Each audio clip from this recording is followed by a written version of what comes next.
দেখি মাছগুলো কেটে নিয়ে আগে, মাছগুলো নষ্ট হয়ে যাবে। ট্যাংরা মাছগুলো মরে গেছে।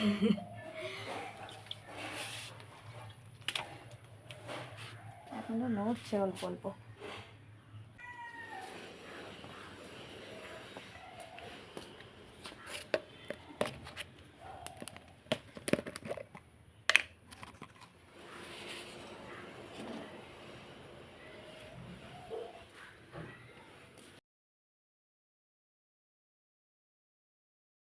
করে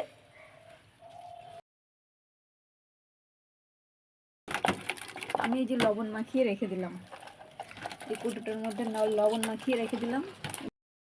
কাটবো, নইলে কাটতে পারবো না। কি কাটা বাবা, আমি অনেকদিন কাটার আঁচড় খেয়েছি, এর খুব যন্ত্রণা করে হাতে।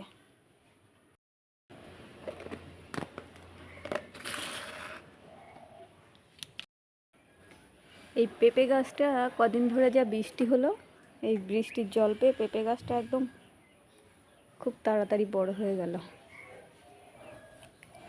এবার পেঁপে ধরলে তো হয়। এই একটা আছে আর এখানে একটা আছে।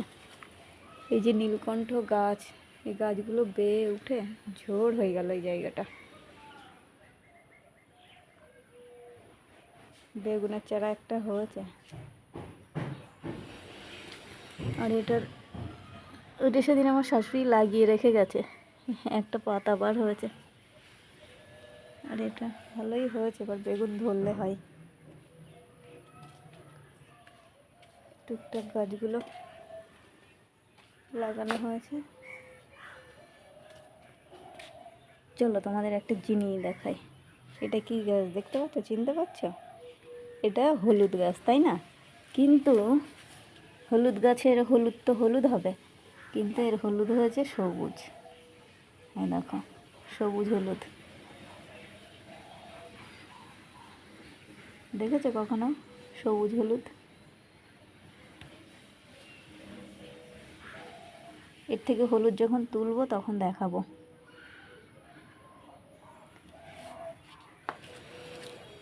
আর একটা হয়েছে এই লঙ্কা গাছ, এটা লাগাইনি কিন্তু এটা নিজে থেকেই হয়েছে, ফুল ধরেছে। আর একটা লঙ্কাও ধরেছে, দেখো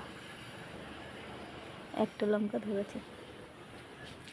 আসলে এখানে রান্না করা হয় তো, এই বীজ টিজগুলো ফেলা হয়, সেই জন্য হয়েছে ওখানে।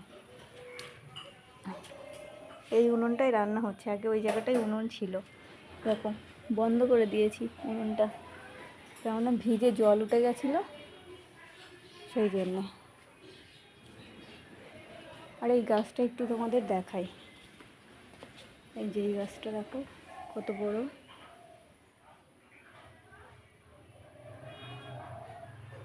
এটা হচ্ছে লম্বু গাছ, কিন্তু এই গাছটা কালকে কাটতে আসবে। উঠোনের মধ্যে আছে তো, গাছটা অসুবিধা হয়।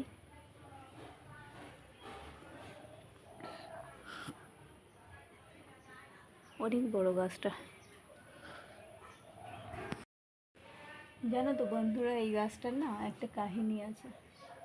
খুব ছোট্ট যখন ছিল চারা, তখন আমার একটা বান্ধবী দিয়েছিল 15টা।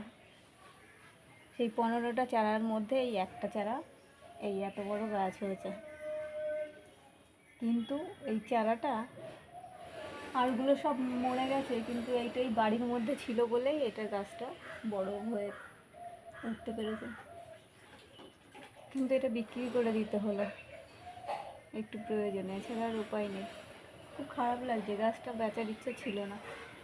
প্রথমত উঠোনের মধ্যে হয়েছে তো একদম, তার উপরে চারপাশের ডালপালা পাতা ঠাতা পড়ে তো মানুষের রাগ করে, সেই জন্যে বিক্রি করে দিতে হচ্ছে গাছটা। খুব খারাপ লাগছে। গাছটা দেখলে আমার শ্রাবণীর কথা মনে হয়, আমার বান্ধবী শ্রাবণী, ওই দিয়েছিল। ও বলেছিল আমি একদিন গিয়ে দেখবো তোমার গাছটা, কিন্তু ও আর এলো না কখনো, জানি না কখনো আসবে কিনা। যাই হোক, কালকের দিন আসুক। গাছটাকে বড় খারাপ লাগছে। খুব ভালোবাসতাম, অনেক যত্ন করে তৈরি করেছি গাছটা। সব সময় তো সময় একরকম যায় না, তাই না? কত প্রিয় জিনিস হারাতে হয় জীবন থেকে। এটাও একটা খুব যত্নের জিনিসের মধ্যে একটা। যাই হোক, চলুন কাজগুলো সারি, মাছগুলো কেটে নিই, বাসনগুলো পড়ে আছে মেজে নিই। ঠিক আছে তাহলে, ভালো থাকবেন।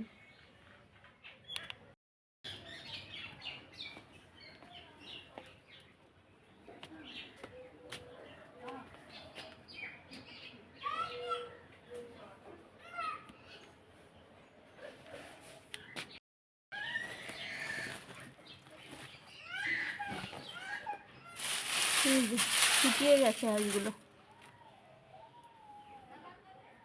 চলো এগুলো বস্তায় ভরে ফেলি, দেখাই তোমাদের।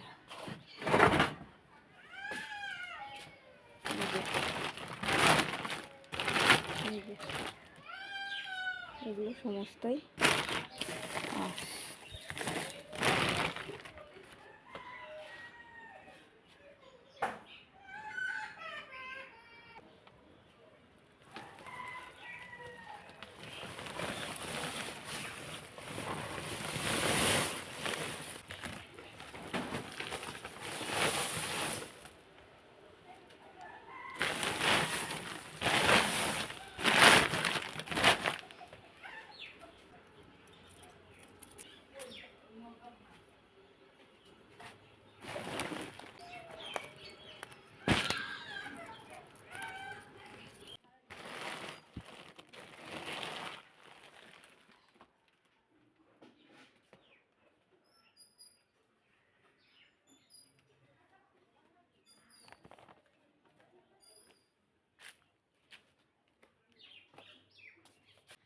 নড়ছে এখনো।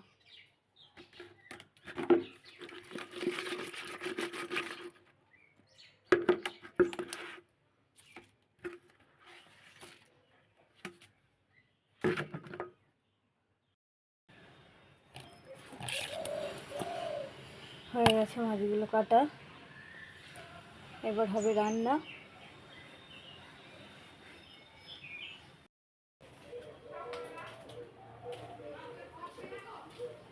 কটা লেবু পাড়ি, চলো।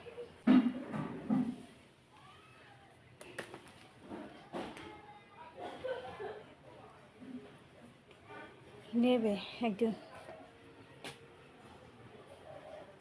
একটা দিদি বললো কটা লেবু দিতে, এগুলো দিয়ে আসি। আর কটা পাড়ি দেখি, বড়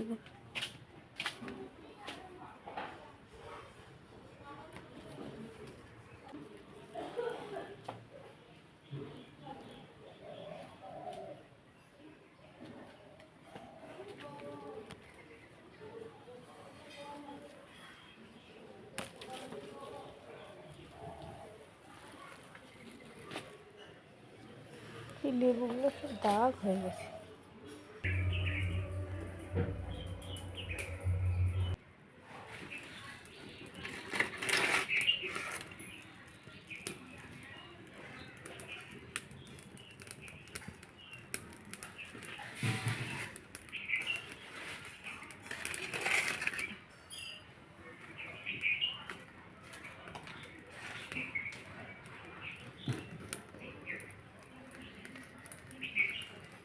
ভাত হচ্ছে, তরকারি রান্না হয়ে গেছে, গ্যাসে করলাম, ভাতটা উনুনে করছি।